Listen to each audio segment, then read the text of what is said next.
Halo semuanya, perkenalkan nama saya Malvin Keviano Sangat Simamora dengan NIM 240951108. Kali ini saya akan mempresentasikan tentang brucellosis in wildlife.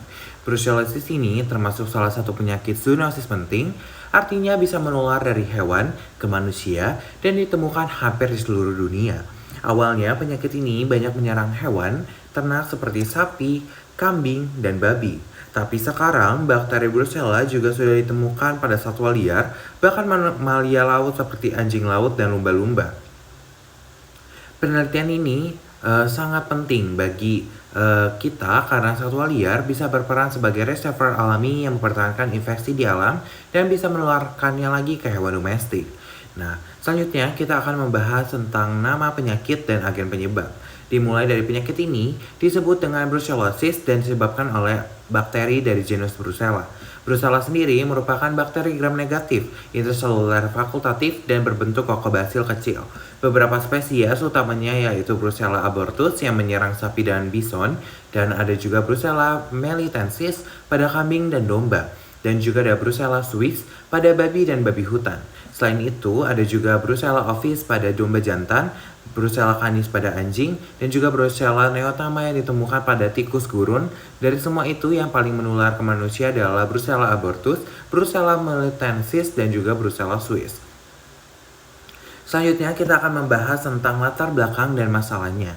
Jadi dimulai dulu itu sebelum adanya proses pasteurisasi, penularan brucellosis ini ke manusia sering terjadi lewat susu mentah yang tidak dimasak.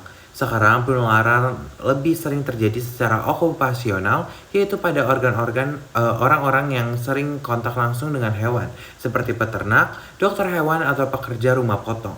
Di alam liar, brucellosis biasanya muncul karena penularan dari hewan ternak ke satwa liar, atau disebut dengan spillover infection, yang berbahaya. Kalau infeksi ini bisa bertahan dan menular terus di populasi satwa liar, seperti jadi reservoir alami, contohnya terjadi pada bison dan elk dari Yellowstone National Park di Amerika, serta kerbau Afrika di Kruger National Park. Nah, kasus ini membuktikan bahwa kalau Brucella abortus bisa bertahan lama di alam, menyebabkan aborsi, dan bahkan menular balik ke sapi di sekitar area tersebut.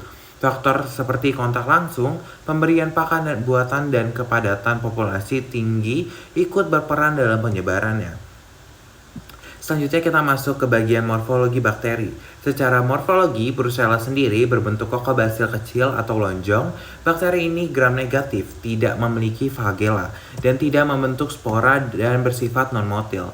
Brucella juga termasuk aerobik dan intraselular fakultatif, jadi bisa hidup di dalam maupun di luar sel inang.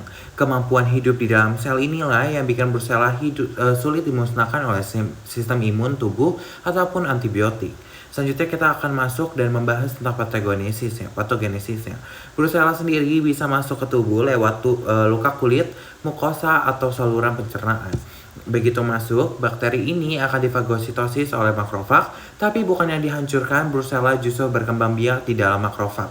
Dari situ, bakteri menyebar lewat sistem limfatik dan peredaran darah, lalu menyebabkan bakteremia. Target utamanya sendiri adalah organ reproduksi seperti uterus dan testis. Pada hewan betina, infeksi ini menyebabkan inflamasi pada plasenta dan kematian janin sehingga terjadi aborsi terutama pada akhir kebuntingan, sedangkan pada jantan bisa menyebabkan arthritis dan juga epididymitis yang berujung pada infertilitis. Kalau infeksinya kronis, Brucella bisa menyebabkan tulang sendi, bahkan sistem saraf. Selanjutnya kita akan membahas tentang gejala klinis. Gejalanya sendiri tergantung pada spesies inangnya. Pada betina, tanda yang paling khas adalah aborsi di akhir kebuntingan. Ada juga retensi plasenta dan juga penurunan fertilitas pada jantan. Biasanya terlihat perkembangan testis, orchitis, dan penurunan libido. Kalau infeksinya kronis bisa muncul artritis, kelumpuhan, dan penurunan berat badan.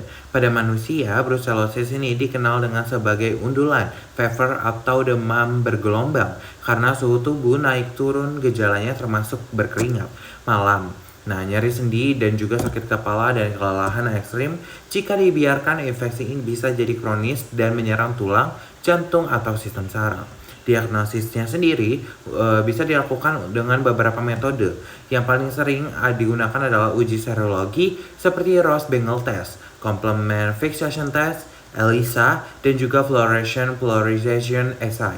Tes ini mendeteksi antibodi terhadap Brucella, tapi hasilnya perlu hati-hati karena bisa terjadi reaksi silang dengan bakteri lain seperti Yersinia, Enterocyclica, dan karena diagnosis pasti tetap dilakukan dengan isolasi bakteri lewat kultur yang merupakan gold standard. Selain itu, metode PCR juga mulai digunakan untuk mendeteksi DNA Brucella meskipun masih jarang diterapkan pada satwa liar.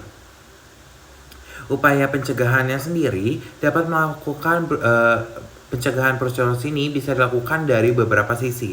Yang pertama, melalui vaksinasi pada hewan ternak menggunakan strain S19 atau RB51 yang sudah terbukti aman dan efektif, terutama pada sapi. Namun satwa liar seperti bison dan elk, vaksinasi ini perlu diuji lagi karena bisa menyebabkan aborsi jika digunakan sembarangan. Yang kedua adalah dengan biosecurity yang ketat, yaitu mencegah kontak langsung dengan antara hewan ternak dan satwa liar, serta menghindari pemberian pakan buatan yang bisa membuat hewan liar berkumpul. Yang ketiga, pada manusia, hindari konsumsi susu mentah, gunakan alat pelindung diri saat menangani hewan atau jaringan reproduksi, dan lakukan pemantauan rutin di daerah endemi.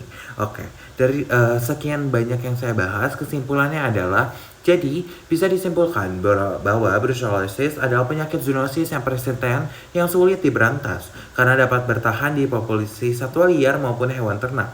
Penyakit ini menyebabkan gangguan reproduksi berat seperti aborsi dan juga infertilitas dan bisa menghambat program pemberantasan brucellosis di ternak. Diagnosis pastinya tetap bergantung pada isolasi bakteri dan pengendalian butuh kerja bersama antara dokter hewan, ahli konservasi, dan juga tenaga kesehatan masyarakat. Dengan vaksinasi yang aman, biosecurity yang baik, serta pengawasan rutin, penyebaran brucellosis bisa ditekan secara efektif. Sekian presentasi saya, terima kasih.